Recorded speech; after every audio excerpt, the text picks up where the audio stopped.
special for me to be a mother because I am nurturing 3 little children to be the best versions of themselves. That's why I'm really doing my best to be their best role model. Kasi as their mom, they are looking up to me.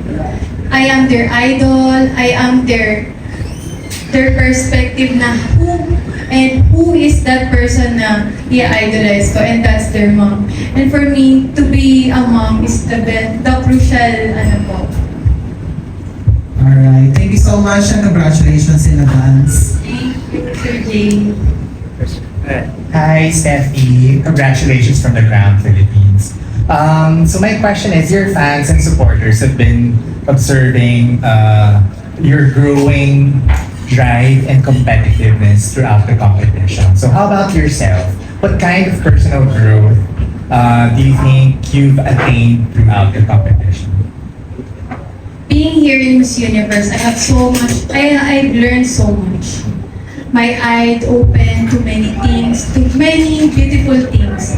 Actually, to be here is something different. It's a very beautiful experience. And this platform talaga sobra. I've never expected na grabe ang fans ng pageant. Sobrang wow. Sabi ko, na-overwhelm ako. Sabi ko, as in, honestly, if it's not for you, talagang hindi talaga kami talaga nandun. Sobrang grabe. Sobrang grabe ng help nyo. Sobrang proud ako sa inyo. Actually, kayo talaga yung dapat namin pasalamatan eh. Kayo talaga. Thank you. Ang mothers love to the universe and to the fans to making it possible for them to really get to touch on people's lives and hearts with their advocacies and everything else that they want to say to the universe. Alright, we have a couple more questions. Hello. Hi. Minsan lang yan ang tanong, Steph. Sa'yo. Hi, Steffi. Sa mga kalam nila. So ayun, so I know that there's a lot of beauty pageant here in the Philippines that are Misses like that. So we have Mrs. Universe, Mrs. International. So why Miss Universe Philippines? Miss Universe Philippines is the #1 pageant in the Philippines. So, of course, if I will be joining one pageant, that's Miss Universe Philippines. And that's why I am here. Thank you. Thank you so much for your question.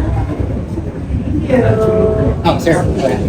Hi, Steffi. Andy from Oh, Andy! Hey, kumusta na siya?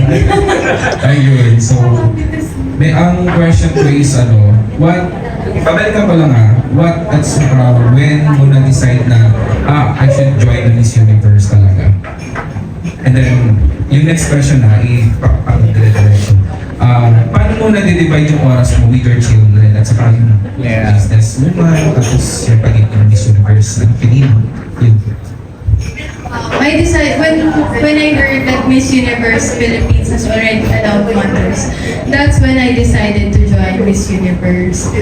Tapos, how do I divide my time? Of course, time management. And this will not be possible if I don't have the people around me. I am very thankful with my manangs, my family, my siblings. Kasi with all of this is not possible. Yung manang ko talaga, sobrang love na love ko siya. Kahit wala siya dito kasi masakit daw yung ulo niya. Pero I'm very thankful of Manang Gigi. I know she's watching there because she's really following all of you. Sabi niya, Ma'am, ganito, she's always updating me. Ma'am, nanalo ka sa top 5, ganyan. Alam mo, I always consider my manangs as my family. Because if you consider them as your family, lalo ka nilang mamahalin. So my manangs are really my family. They are the ones who set me. From the love walk to the love literally for the people around her. Steffi, we're so proud of you. Any more questions? Steffi!